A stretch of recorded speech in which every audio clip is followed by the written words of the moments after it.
In this video, we will learn Einstein's postulates in detail. So one consequence of the Galilean transformation is that two observers, one at rest and the other is moving with constant speed relative to the first, could not agree that the value of the speed of light in vacuum is c equals 3 times 10 to the 8 meters per second. Now the question is, what determines the particular reference frame such that if an observer is at rest relative to this frame, this privileged observer will measure the value of the speed of light in vacuum, c. So it was believed that the privileged observer was the same observer for whom Maxwell's equations were valid. The space in which the privileged observer is at rest is called the absolute space. And since light is an electromagnetic wave, it was thought of by scientists that a medium must exist through which light propagated, and they call this medium the ether. An experiment that was developed by Michelson in 1881 and refined by Michelson and Morley in 1887, we call this the Michelson-Morley experiment, is an effort to detect the ether. However, the result of this experiment sadly shows that no ether was detected. Now, the one element common to both the null result of the Michelson-Morley experiment and the fact that Maxwell's equation hold only for the privileged observer is the Galilean transformation. But these obvious transformations were re-examined by Einstein from what might be termed an operational point of view. Einstein took the approach that any quantity relevant to physical theories should, at least in principle, have a well-defined procedure by which it is measured. And if such a procedure cannot be formulated, then the quantity should not be employed in physics. And Einstein could find no way to justify operationally the Galilean transformation of time. T prime is equal to t. That is, the statement that two observers can measure the time of an event to be the same.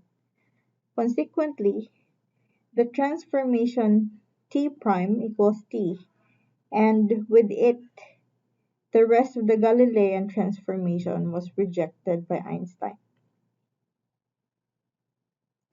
So here are Einstein's guiding idea, which he called the principle of relativity. So postulate number 1, the laws of physics are the same or invariant in all inertial or non-accelerating observers.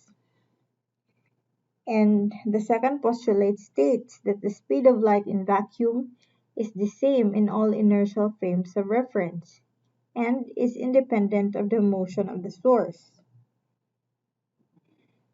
So let us elaborate the first postulate. Suppose there are two identical vans, both are moving at uniform speed on a straight, smooth road. Consider that a passenger 1, is riding in one of the vans at a constant velocity of 25 meters per second due west. Now let a second identical van, being driven by passenger number 2, approach van 1 from behind at a uniform speed of 30 meters per second relative to the ground. When this van comes into view, passenger 1 makes some measurements and conclude that he is traveling relative to the passenger in the van at 5 meters per second due west. On the other hand, if passenger number 2 measured your speed, he would also conclude that passenger 1 is backing up toward him with a relative speed of 5 meters per second. In other words, both passengers each determine that the other is moving with a relative speed of 5 meters per second. But one cannot make physical measurements that would determine whether you are moving, he is moving, or both of you are moving. Furthermore, the results of an experiment performed on any physical system on one van must yield identical numerical results to those obtained by the passenger on the second van, when he conducts the same experiment on an identical system in his van. So, passenger 1 in van 1 measures the frequency of the horn from his van to be 550 Hz, and the speed of light from the signal light of his van to be 3 times 10 to the 8 meters per second.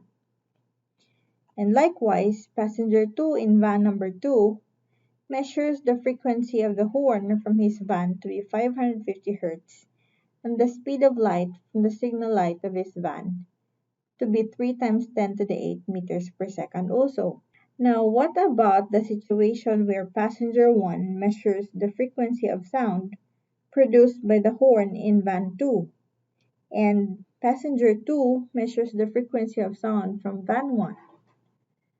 So, they will have dissimilar measurements, that is, according to the classical Doppler effect.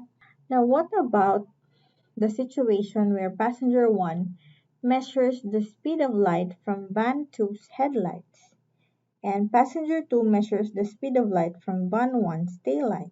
They will both obtain c plus 5 meters per second. But this is inconsistent with Einstein's second postulate. According to Einstein, both passengers would measure the relative speed to be c, which is equal to 3 times 10 to the 8 meters per second, since the speed of light is invariant and independent of the relative motion between the source and the observer. Surely, one must find this hard to believe and most remarkable. However, every experimental examination of this phenomenon verifies the truth of Einstein's second postulate. Serious experimental verification of Einstein's second postulate was not possible until the technological advances of the 20th century. Perhaps because of this, the invariance of light was not realized nor even seriously contemplated until Einstein published his work on relativity. It was his remarkable insight and understanding that brought about an intellectual and philosophical revolution and made man recognize the limitations of his dimensional experience. So we will now deduce the basic results of Einstein's special theory of relativity. So these are the consequences of Einstein's postulate. We have the relativity of simultaneity. Simultaneity is not an absolute concept anymore. Events that are simultaneous in one frame are not necessarily simultaneous in a second frame, moving relative to the first. Another is time dilation. If two objects or if two events occur at the same space point in a particular frame of reference, the time interval between the events, as measured in that frame, is called a proper time interval. If this frame moves with constant velocity relative to a second frame, the time interval between the events, as observed in the second frame, is longer than the proper time interval. And we also have the length contraction. So if two points are at rest in a particular frame of reference, the distance between the points, as measured in that frame, is called a proper length. If this frame moves with constant velocity relative to a second frame, and the distances are measured parallel to the motion, the distance between the points, as measured in the second frame, is shorter than the proper length. The details for these consequences of Einstein's postulates was discussed in the previous videos that I have shared to you. So let us answer some sample problems. So here are useful equations. So for time dilation, we have this equation. Delta t equals gamma times delta t prime, where delta t prime is the proper time. And then we have the equation for length contraction. We have delta L equals delta L prime over gamma, where delta L is the proper length. Gamma here is equal to 1 divided by the square root of 1 minus u squared over c squared. We can also let beta be equal to u over c. So for the first problem, we have to find the values of gamma for the given u. So we just need to use the equation for gamma. We have gamma is equal to 1 over the square root of 1 minus u squared over c squared.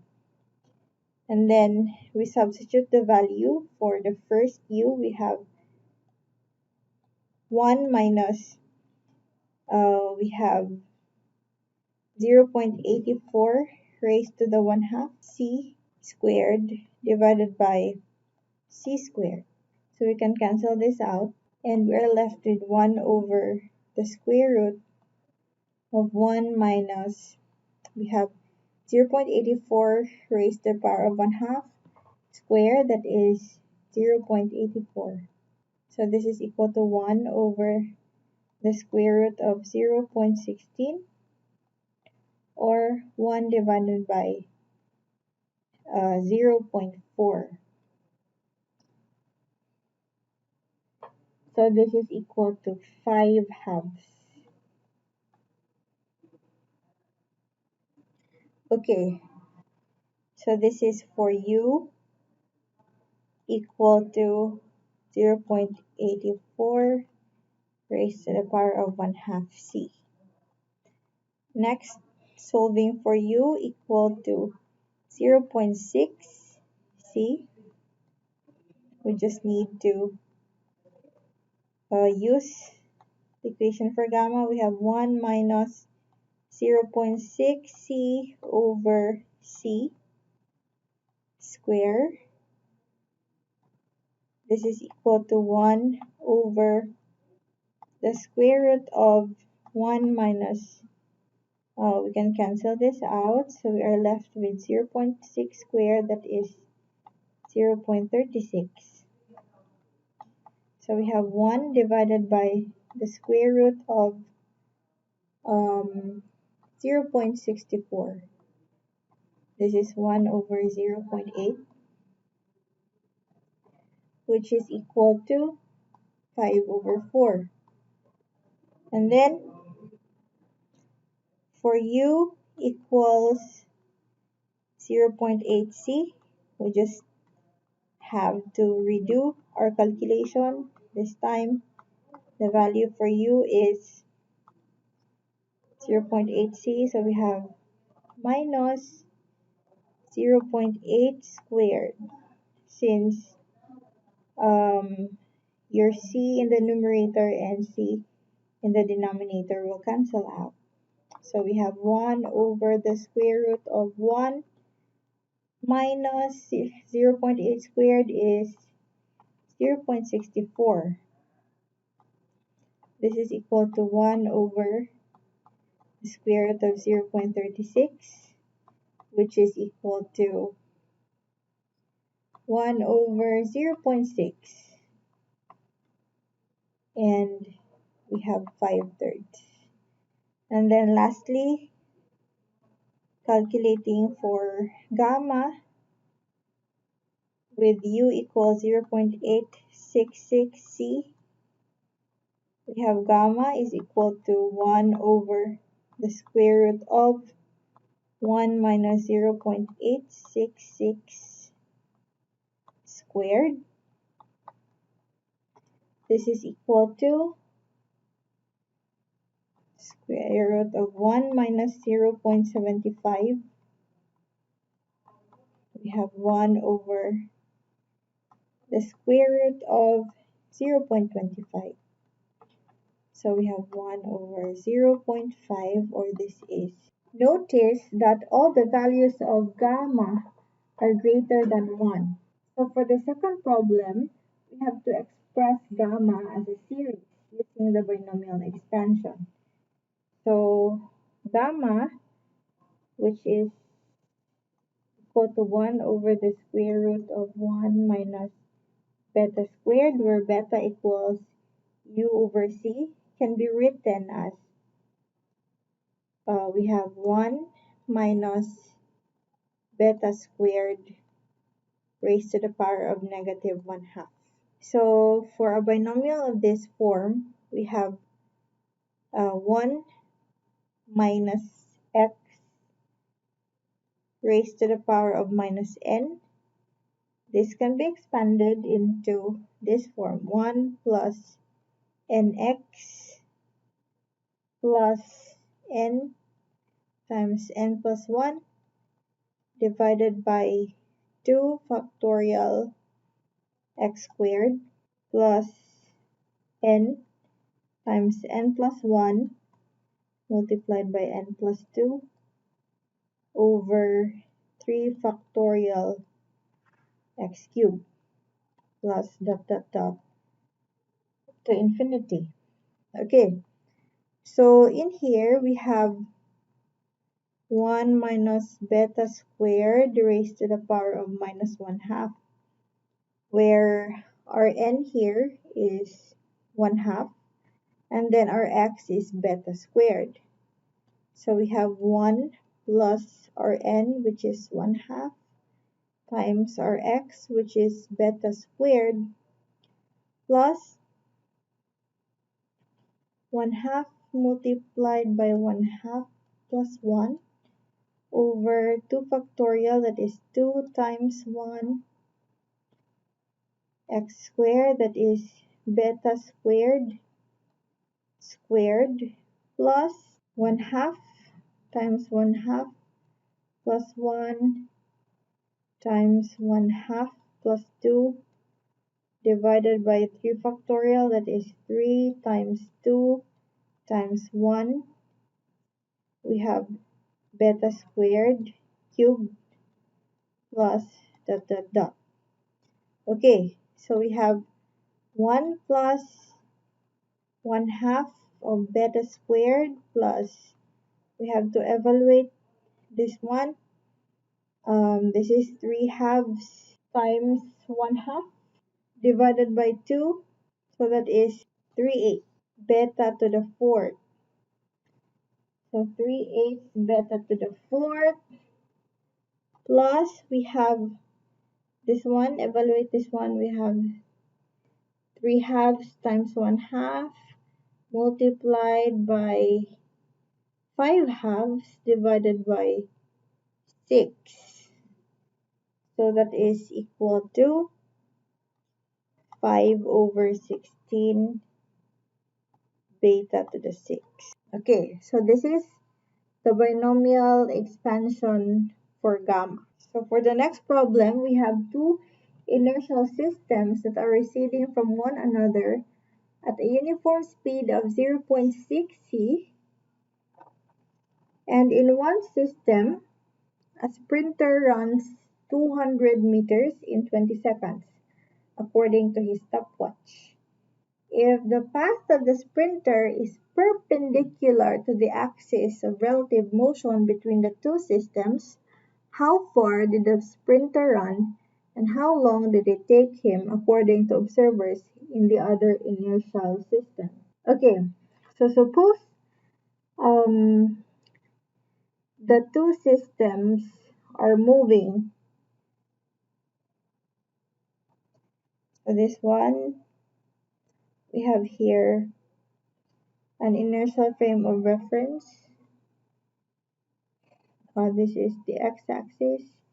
This one is the z-axis. And another inertial frame of reference, we have x prime. This one is z prime. So this one is moving at a speed equal to 0.6 c.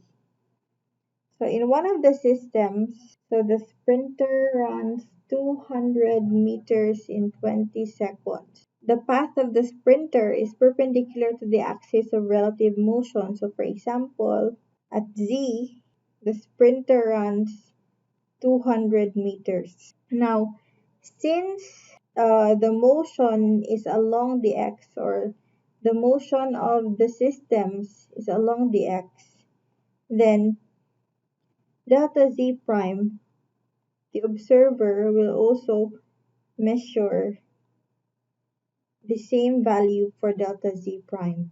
So the other observer in the other inertial system will also measure the distance of the sprinter to be equal to 200 meters. Now, take note that for speed near the speed of light, delta t is not equal to delta t prime. In fact, we have this equation, delta t is equal to gamma times delta t prime. Okay, so if in one system a sprinter runs 200 meters in 20 seconds, then at the other system we can measure the time, or the observer can measure the time to be equal to gamma times delta t prime. So gamma times 20 seconds. Now gamma is equal to, we have already solved for the value of gamma for 0.6 c in the previous problem, and that is equal to, so 5 over 4. Substituting it into the time dilation equation, we have 5 over 4 times 20 seconds. So we have 100 divided by 4, that is equal to 25 seconds. Okay, so this is your delta t as measured by the observer in the other inertial system. Now, what if the sprinter's motion is along the axis of relative motion between the two systems? If the path of the sprinter is parallel to the axis of relative motion between the two systems, then there will be differences in the measurements of the distance and the displacement of the sprinter. So we have delta x is equal to delta x prime over gamma, where delta x prime is the proper length. So substituting, we have delta x prime is 200 meters, while gamma is equal to 5 over 4. So we have 4/5 of 200 meters, that is equal to 160 meters. Okay, so this is now your delta x as measured by the observers in the other inertial frame of reference. And your delta t is just equal to the previous delta t that we have obtained, which is 25 seconds. So for problem number 3, take note that the path of the sprinter is perpendicular to the axis of relative motion. That is why there is no difference in the measurement of the distance that the sprinter has traveled. And for this problem, the path of the sprinter is parallel to the axis of relative motion. That is why uh, the different observers in the different inertial frame of references obtained different results. For problem number 5, an observer moves at 0.8 c parallel to the edge of a cube having a proper volume of 15 centimeter cube. What does the observer measure for the volume of the cube? Okay, so we can draw a cube with sides equal to 15 cm, and we suppose that the observer moves parallel to the x-axis. So this one, The motion of the observer is along the x-axis where u equals 0.8 c. Now to solve for the volume, we need to know delta x, delta y, and delta z. But you have to take note that the observer is only moving along the x-axis. Therefore, your delta y, delta z is just equal to delta y prime and delta z prime respectively. And we only have length contraction along the x. So we have this equation. So this is equal to 15 cm. This is also equal to 15 centimeters. While this one, delta x equals 15 cm divided by gamma. For 0.8 c, we have measured the value in problem number 1, and that is equal to 5/3. So we have 3/5 of 15 centimeters, that is 9 cm. Therefore, the volume of the cube as observed or as measured by the observer is equal to, so the volume of the cube is equal to delta x, delta y, delta z, delta x times delta y times delta z. This is equal to 9 cm multiplied by 15 centimeters times 15 centimeters. So this is equal to 2025 centimeter cube. So for problem number 6, two inertial systems are uniformly separating at a speed of exactly square root of 0.84 c. In one system, a jogger runs a mile in 6 minutes along the axis of relative motion. How far in meters does he run, and how long does it take the observers in the other system? Okay, so for this problem, we're given with u, which is equal to the square root of 0.84 c. So this corresponds to gamma, which is equal to 5/2. As solved in the first problem, problem number 1. Now we are also given with the length interval, which is equal to 1,609 meters. So say for example, this is along the x-axis. So we have delta x prime, or the proper length, is equal to 1,609 miles in 6 minutes. So this is your delta t prime, the proper time. Okay, so for the other observers, we can get delta x by using the length contraction equation. So we have delta x prime is equal to gamma. So we have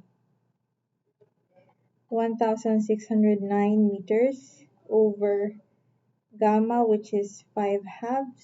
So we have 2/5 of 1,609 meters. So this is equivalent to 643.6 meters.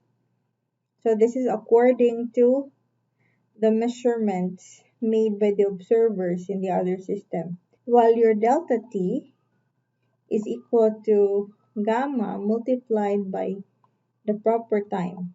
So we have 5/2 multiplied by your delta t prime is 6 minutes. So we have 30 divided by 2, that is equal to 15 minutes. Okay, now for number 7, consider two inertial systems separating at a uniform speed of 3c/5. If a rod is parallel to the axis of relative motion and measures 1.5 meter in its system, what is its length to observers in the other system? So again, we're given with u, which is equal to 3 over 5c. To find gamma, we have to evaluate. We have 1 over the square root of 1 minus 3 over 5c divided by c squared. Cancel c out. So we have 1 over the square root of 1 minus 9 over 25. This is equal to 1 over the square root of 16 over 25. So this is 1 over 4 over 5, or this is equal to 5/4. So this is the value of gamma. Now if a rod is parallel to the axis of relative motion and its proper length is equal to 1.5 meter, then delta L is equal to 1.5 meter over 5 over 4. So we have 4/5 of 1.5 meter. So this is equivalent to 1.2 meter. So let's proceed to problem number 8.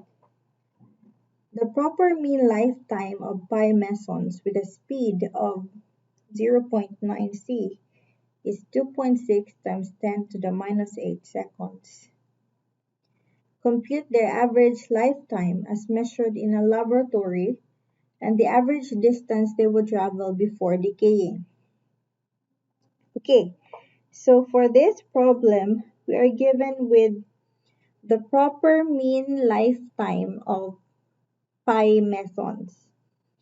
So this is the proper time, delta t prime, which is equal to 2.6 times 10 to the minus 8 second. And we are also given with u, which is equal to 0.9 c. Okay, so first we need to find gamma. So gamma is equal to 1 divided by the square root of 1 minus 0.9 squared. So we have gamma is equal to 2.294. Okay, now we can now solve for the average lifetime of the pi mesons as observed by a laboratory observer. This is equal to delta t, which is equal to gamma times delta t prime. So we have gamma, 2.294 multiplied by 2.6 times 10 to the minus 8 second. So we obtain 5.965 times 10 to the minus 8 second. Now, in order to calculate the distance that they would travel before decaying, we need to recall this equation for the speed. So, speed is just equal to distance over time. Therefore, distance is equal to the speed times time. So, what is the value of speed? So, this is equal to 0.9 c meters per second multiplied by the time. So we have 5.965 times 10 to the minus 8 second. So we have 0.9 times 3 times 10 to the 8 meters per second multiplied by 5.965 times 10 to the minus 8 seconds. So we obtain 16 meters. Alright, so for your assignment, you have to submit the solution to these two problems in the Google Classroom. Okay, thank you so much for watching this video.